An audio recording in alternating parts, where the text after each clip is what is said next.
Okay, so another form of a diffraction is the double slit. So these are the pictorial representation of double slit. That is, one slit, two slits are opened here and this point and at this point, and these are the opaque region, that is the region in between these two slits, and the rays are coming. So we are going to calculate the path difference between this red rays and this black rays. Okay,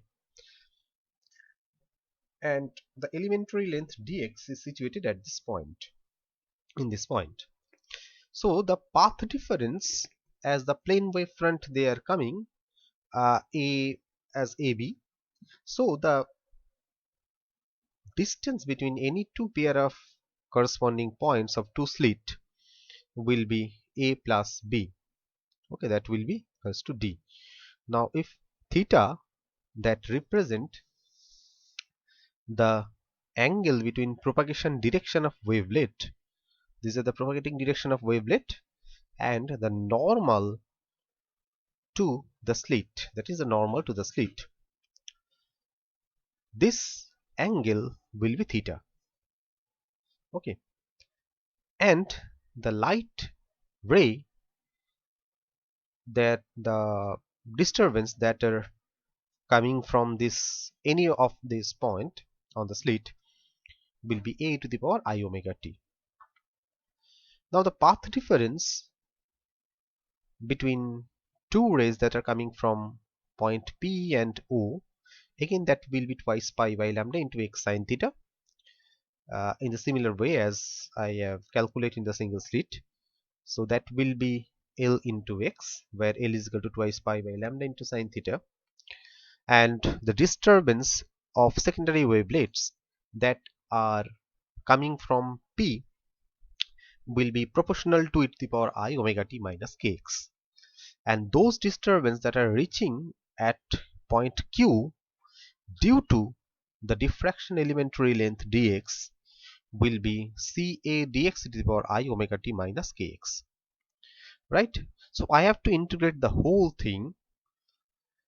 Now if you integrate the whole thing, the integration becomes a little tricky. First I have to calculate, I have to consider this single slit. Now this single slit, the point O is situated at the central point of the slit.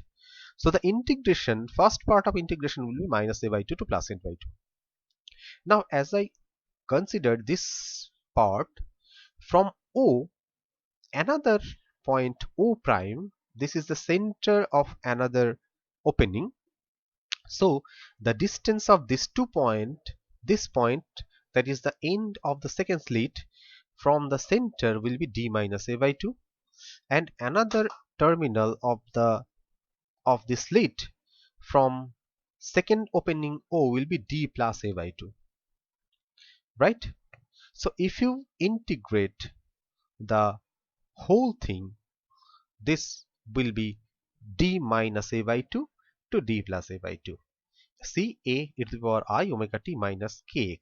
Okay, so these are the pictorial representation that how can I consider the integration limit as minus a by 2 to plus a by 2 and d minus a by 2 to d plus a by 2. Now if you integrate the whole thing, this will be Ca e to the power I omega t e to the power minus il x divided by minus il, that will be minus a by 2 to plus a by 2, and Ca e to the power I omega t e to the power minus il x divided by il d minus a by 2 to d plus a by 2, and the total integration gives me this C capital A small a sine al by 2 by al by 2 within the bracket 1 plus e to the power minus ild into the power I omega t, right? So these are the resultant disturbance at point Q.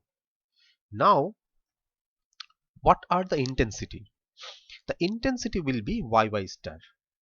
So that will be C capital A small a whole square sine square L by 2 divided by L by 2 whole square 1 minus e to the power minus ILD 1 plus e to the power ILD. So that will be C capital A small a whole square sine square L by 2 divided by L by 2 square 2 plus e to the power ILD plus e to the power minus ILD, right? So this will be CA capital A square. So that will be the incident intensity I0, and these are the sine square LA by 2 divided by LA by 2 square. So this will be sine square alpha by alpha square, and this term will give me 2 within the bracket 1 plus cos LD. So these are basically the interference term, and this gives me cos square beta by the value of beta equal to LD by 2.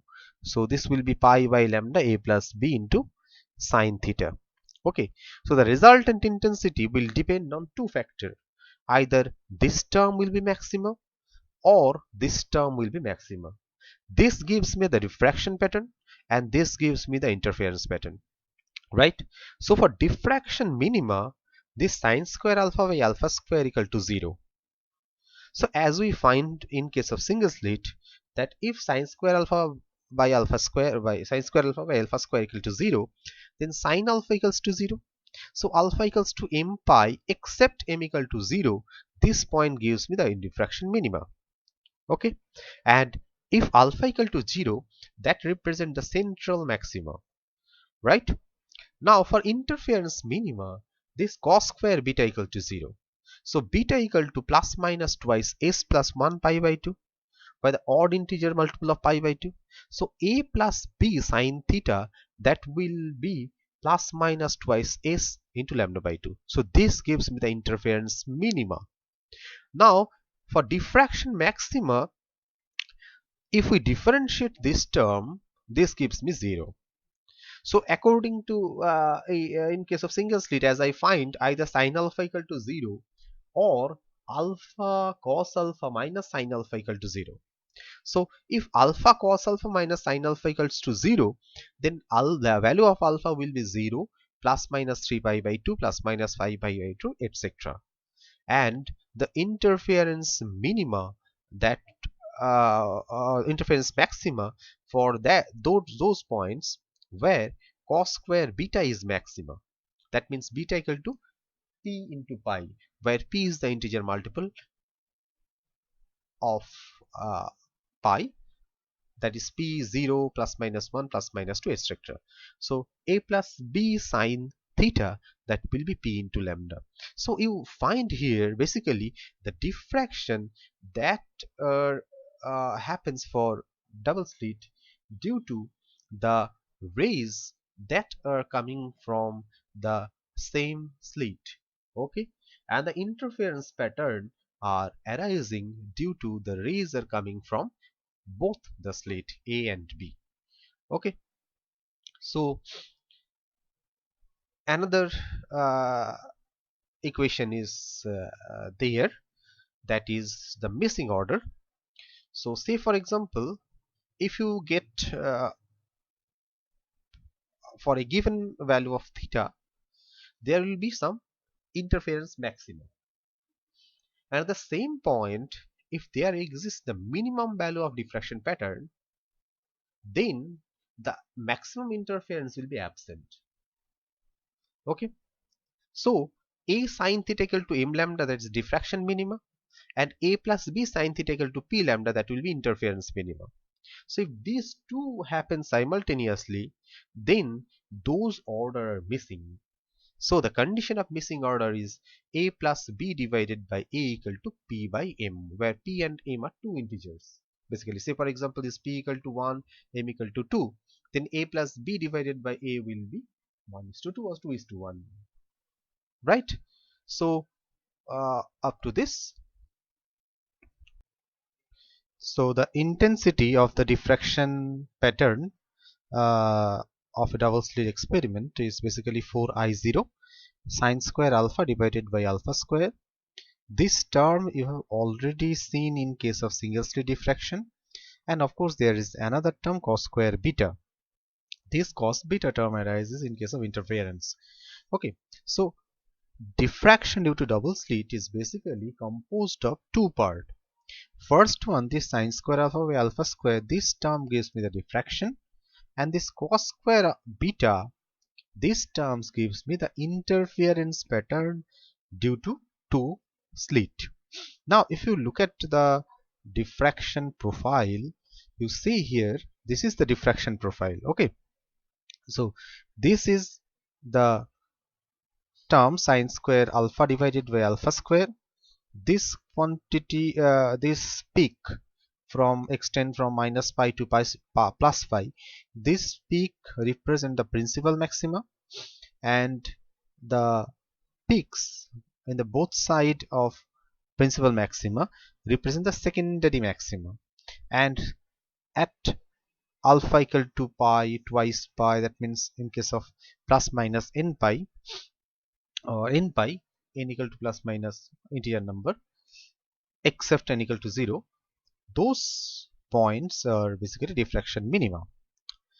And of course this cos square beta, this term represents the interference pattern, and the interference pattern is like this. Okay, as normal interference. Now if you combine these two, we get this term sine square alpha by alpha square into cos square beta. This 4i0 is just a scaling factor.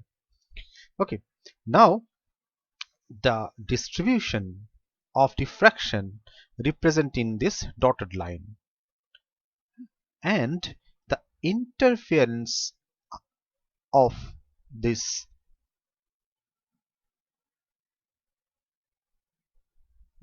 double slit diffraction is represented by this line. Now if you combine these two, you get the curve like this. So interference in between principal. So if you look at the diffraction pattern, you look, there is a band, that means illuminated band, and in this illuminated band there will be some minima maxima equally spaced within this diffraction pattern. Of course in case of secondary maxima there will be again equally spaced interference maxima minima. Okay, so this is the overall theory of diffraction due to double slit. Okay, thank you.